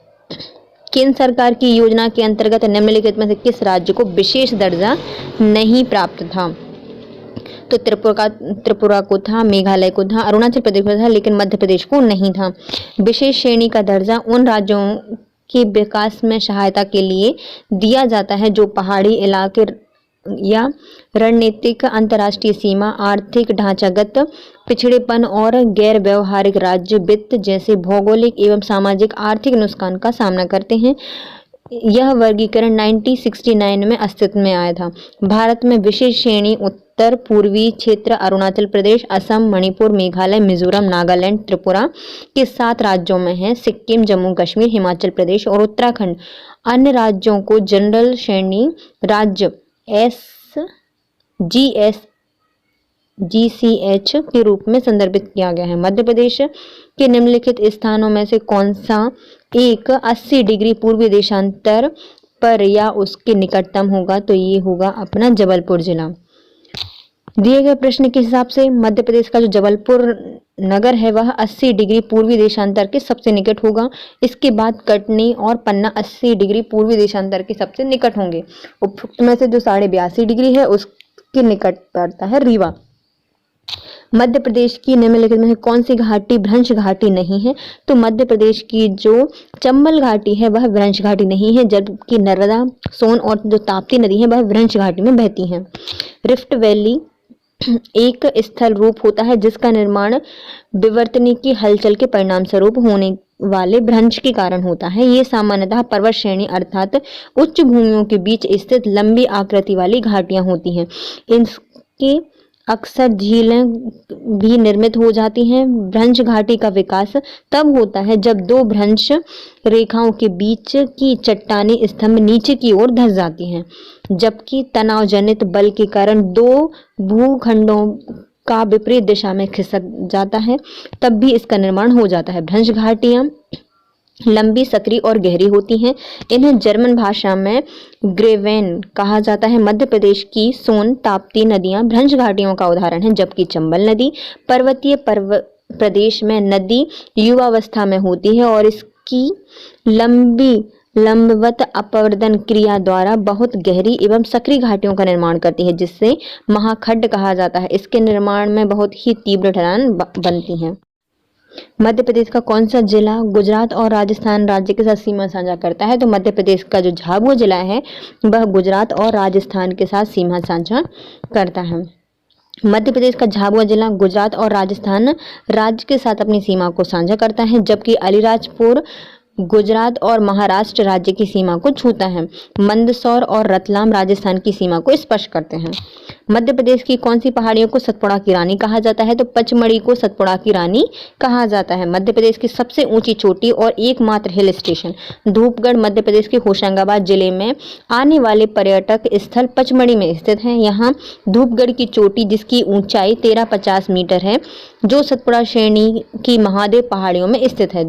पचमढ़ी को सतपुड़ा की रानी कहा जाता है। मध्य प्रदेश के किस जिले को दक्षिण का द्वार कहा जाता है? तो मध्य प्रदेश के बुरहानपुर जिले को मध्य प्रदेश का दक्षिण का द्वार कहा जाता है। बुरहानपुर मध्य प्रदेश में ताप्ती नदी के किनारे स्थित एक नगर है और इसे खानदेश की राजधानी था, जो 14वीं शताब्दी में खानदेश के फारूकी वंश के सुल्तान मलिक अहमद के पुत्र नासिर द्वारा बसाया गया था।